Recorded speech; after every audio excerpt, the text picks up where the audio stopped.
I actually had one very cheeky interviewer yesterday ask me, was I a very sexual person?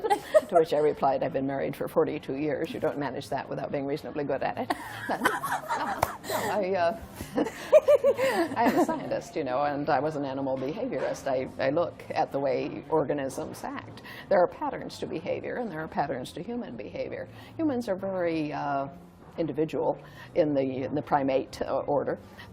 We don't have seasonal estrus. We're sexually ready pretty much all of the time. We pay a lot more attention to sex than almost any other organism, and we use sex in different ways. We don't use it entirely for reproduction or procreation. We use it as a means of communication and all of the functions that's implied by communication. We use it for power, for dominance, for control. We use it for advantage. We use it for the formation of bonds. We use it, you know, to communicate longing. We use it to heal each other. We use it to hurt each other. And it's a very, very flexible thing. But the point here is that humans are hardwired to look at sex, you know. Anything having sex, people will look at it, you know, no matter how unattractive the people or the organisms involved. I mean, you have only to look at, you know, German pornography, say, or Japanese. I don't know if you've ever heard of a Japanese pornographic art form called yaoi. It's spelled Y-A-O-I. And what it is homoerotic manga-style cartoons. For the most part, some of them are Western style.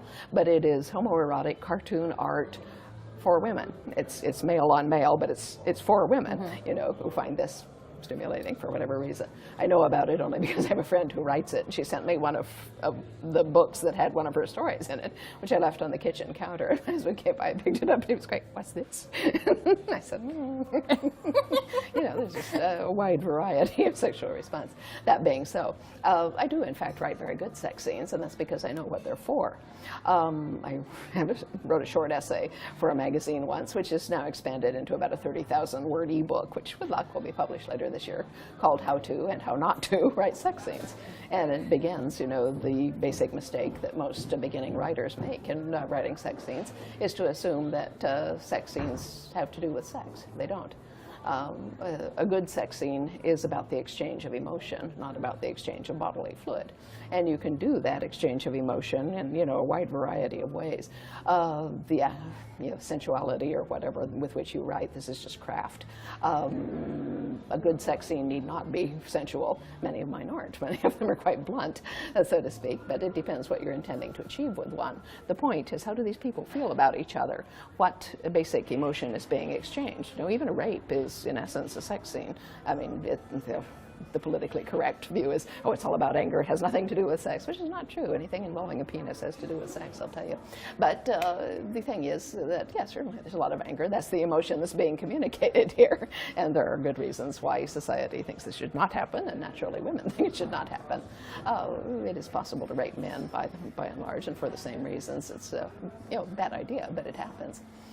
So, you know, we're exploring sort of the way in which people use sex, but it's essentially just a tool. The entire story is dealing with two people who share their lives over a very long span of time, and, you know, with various adventurous interruptions and so forth. And they're not by any means the only people in these very large and complex novels. But, you know, sex is just a part of any normal person's life.